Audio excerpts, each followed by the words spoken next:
Hi, hello, నమస్తే. అందరికీ సంక్రాంతి శుభాకాంక్షలు. భోగి మంటలు, రంగురంగుల ముగ్గులు భలే సందడిగా ఉంటుంది. ఆ సందడి అంతా అయిపోయాక, మీరు అలసిపోయాక కూర్చుని వినడానికి ఒక చక్కని స్టోరీ చెప్పుకుందాం. ఇవాళ నేను చెప్పబోయే స్టోరీ కృష్ణుడు ఇంకా తన బెస్ట్ ఫ్రెండ్ సుధామ గురించి. సుధామ చాలా పేదవాడు. రోజులో కనీసం ఒక్క పూట అయినా కడుపు నిండా అన్నం తినలేని పరిస్థితి. సుధామ, తన భార్య ఇంకా వాళ్ళ అబ్బాయి బొరుగులు తిని వాళ్ళ ఆకలి తీర్చుకునేవారు. సుధామ ఎంత బాధల్లో ఉన్నా కూడా బొరుగుల వైపు చూడగానే చిరునవ్వు నవ్వుతాడు. వాళ్ళ భార్య అడుగుతుంది, ఎందుకు అలా నవ్వుతున్నారు అని. సుధామ, ఏమీ లేదు, చిన్నప్పుడు కృష్ణుడితో ఆడిన ఆటలు అన్నీ గుర్తొస్తున్నాయి అని అంటాడు.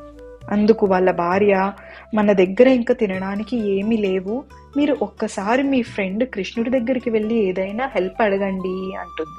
సుధామ, లేదు లేదు, తను నా ఫ్రెండ్, తన దగ్గరికి వెళ్ళి నా పరిస్థితి చెప్పుకొని హెల్ప్ అడగలేను అని అంటాడు. దానికి వాళ్ళ భార్య, మన ఇద్దరి కోసమే అయితే నేను నా ఆకలిని చంపుకుని ఉండేదాన్ని, కానీ మీరు మన కొడుకు గురించి ఆలోచించండి, నేను వాడిని ఆకలితో చూడలేకున్నాను అని అంటుంది. ఆ మాటలు విన్న సుధామ ఎంతో బాధపడతాడు. నెక్స్ట్ డే కృష్ణుడి కలవడానికి ద్వారకకి బయలుదేరుతాడు. సిటీలోకి ఎంటర్ అవ్వగానే అక్కడ ఉన్న బిల్డింగ్స్, స్కల్ప్చర్స్ అన్నీ చూసి సుధామ ఆశ్చర్యపోతాడు. సిటీ మొత్తం సిల్వర్ వాల్స్, పెద్ద పెద్ద ప్యాలెసెస్, వాటి మీద ఉన్న జెమ్ స్టోర్స్ అంటే కోరల్స్, సఫైర్స్, పర్ల్స్ లాంటివి అన్నమాట. ఇవన్నీ చూస్తూ హౌసెస్ లో నుంచి వస్తున్న స్వీట్ స్మెల్స్ ని ఆస్వాదిస్తూ అలా కృష్ణుడి ప్యాలెస్ దగ్గరికి చేరుకుంటాడు.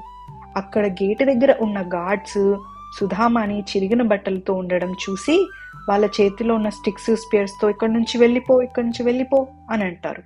సుధామ, నేను కృష్ణుడి ఫ్రెండ్ని, మేమిద్దరము సందీపాని ఆశ్రమంలో కలిసి చదువుకున్నాము అంటూ సుధామ తన వైఫ్ ప్యాక్ చేసిన కొన్ని బొరుగులు తీసి, ఇవి కృష్ణుడికి ఇవ్వండి, నేను ఎవరో తనకి తెలుస్తుంది అని గార్డ్స్కి ఇస్తాడనమాట.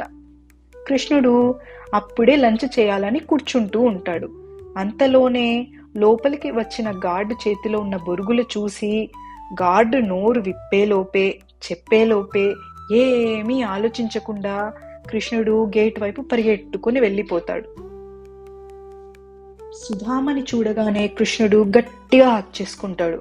ఎన్ని రోజులైంది సుధామ నిన్ను చూసి అంటూ లోపలికి తీసుకెళ్లి సుధామని కూర్చోపెట్టి పన్నీటితో తన కాళ్ళని కడిగి పికాక్ ఫెదర్స్ తో తనకి గాలి రావడానికి ఇలా ఊపుతూ తన ముందర పంచభక్ష పరమాన్నాలు పెట్టిస్తాడు. ఫ్రూట్స్, వెజిటబుల్స్, స్వీట్స్ ఇంకా ఎన్నో. చాలా సంతోషంగా ఉన్న కృష్ణుడు, తిను సుధామ అంటూ ప్రేమతో చెప్తాడు. సుధామ ఇంకా షాక్ లోనే ఉన్నాడు. అటు ఇటు అన్నింటిని చూస్తూ స్టక్ అయిపోయి ఉన్నాడు. కృష్ణుడు, ఏమైంది సుధామ అని అడగగా, సుధామ ఎక్కడ మొదలు పెట్టాలో అర్థం అవ్వట్లేదు కృష్ణ అని అంటాడు. చిరునవ్వు నవ్వుతూ కృష్ణుడు, నీ ఇష్టం, నీకు ఎలా నచ్చితే అలా అని అంటాడనమాట. సుధామ, మరి నువ్వు భోంచేయవా కృష్ణ అని అంటాడు. ఇవాల్టికి నాకు ఇవి చాలు అంటూ చేతి నిండా బురుగులు తీసుకుని తింటాడనమాట. అలా సుధామని చూస్తూ ఆ బురుగులు తింటూ ఉంటే కృష్ణుడికి చిన్నప్పటి జ్ఞాపకాలన్నీ గుర్తు వస్తాయి. ఫ్లాష్ బ్యాక్ అనమాట. కృష్ణుడు, సుధామ సందీపాని ఆశ్రమంలో చదువుకుంటున్న రోజుల్లో ఒకరోజు ఇద్దరు అడవిలో దారి తప్పిపోతారు. సడన్ గా పెద్ద వర్షం కురుస్తుంది. ఏమీ చేయలేక ఇద్దరు ఒక చెట్టు మీద ఎక్కి కూర్చుంటారు. బాగా ఆకలేస్తోంది అని సుధామ తన దగ్గరున్న బొరుగులు బయటికి తీయగానే కృష్ణుడు, నాకు కూడా పెట్టు సుధామ అని చేయి చాచి అడుగుతాడు. కృష్ణ, నువ్వు నందమహారాజు కొడుకువి కదా, ఈ బొరుగులు తినగలుగుతావా అని అడుగుతాడు. కృష్ణుడు దానికి, ఓ ఎందుకు తినలేను, తింటాను, నేను నీకు ఎంతో రుణపడి ఉన్నాను సుధామ, ఇంతకి 10 నీకు ఒకరోజు నేను తిరిగిస్తాను అని అంటాడు. ఇంకా ప్రెజెంట్లోకి వస్తే కృష్ణుడు ఎంతో హ్యాపీగా ఉంటాడు కదా. సుధామ, నాతో కొన్ని రోజులుండు అని అడుగుతాడు. ఒప్పుకుంటాడు సుధామ. సుధామకి కృష్ణుడు తన ప్యాలెస్ లోనే ఒక రూమ్ ఏర్పాటు చేపిస్తాడు. సుధామకి సాఫ్ట్ బెడ్స్ మీద పడుకోవటం, పట్టుబట్టలు వేసుకుని యజ్ఞాలు, యాగాలలో పార్టిసిపేట్ చేయడం, ఇదంతా కలలాగా అనిపిస్తుంది. కానీ మనసులో తన ఫ్యామిలీని తలుచుకుంటూ బాధపడుతూ ఉంటాడు. కృష్ణుడి దగ్గరికి వెళ్ళి తన బాధలని చెప్పుకుందామని అనుకుంటాడు, కానీ చెప్పుకోలేకపోతాడు. అద్దం ముందర నుంచుని తను వేసుకున్న పట్టుబట్టలు, జ్యువెలరీ అన్నీ చూసి ఏడ్చేస్తాడు. తన వైఫ్ని తలుచుకుని, క్షమించు, నేను కృష్ణుడిని హెల్ప్ అడగలేకపోతున్నాను, నేను వెంటనే ఇక్కడి నుంచి బయలుదేరిపోతాను అని అనుకుంటాడు. నెక్స్ట్ మార్నింగ్ స్వయంగా కృష్ణుడే సుధామాని సాగనంపడానికి గేట్ వరకు వెళ్తాడు. సుధామ వెనక్కి తిరిగి కృష్ణుడి వైపు చూస్తాడు. ఏమైంది సుధామ అని కృష్ణుడు అడుగుతాడు. సుధామ దానికి అది మరి ఏమీ లేదు అని అంటాడు.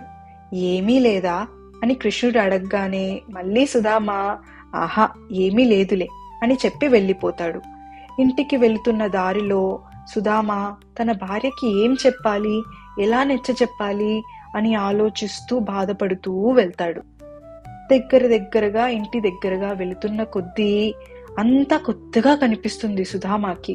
తన చిన్న ఇళ్ళేమో పెద్ద ప్యాలెస్ లాగా మారిపోయింది. లోపల నుండి తన వైఫ్ నిండుగా అలంకరించుకుని తన వైపుగా పరిగెట్టుకుంటూ వస్తుంది. ఏమండి, పొద్దున లేచి చూడగానే మన ఇల్లు ఇలా మారిపోయింది, ఇంటి నిండా ధనం ధాన్యం అన్నీ ఉన్నాయి అని చెప్తుంది. ఇది విన్న సుధామాకి కృష్ణుడు ఒకప్పుడు చెప్పిన మాటలు గుర్తొస్తాయి. నువ్వు నాకు ఇచ్చిన దానికి 10 ఎక్కువ తిరిగి ఇస్తాను సుధామా అని అంటాడు కదా. అదంతా గుర్తొచ్చి సుధామ చాలా హ్యాపీగా ఫీల్ అవుతాడు. ఇది ఇవాల్టి మన స్టోరీ మీకు అందరికీ నచ్చిందని అనుకుంటున్నాను. నెక్స్ట్ టైం మళ్ళీ ఒక మంచి స్టోరీతో మీ ముందుకు వస్తాను. Till then bye.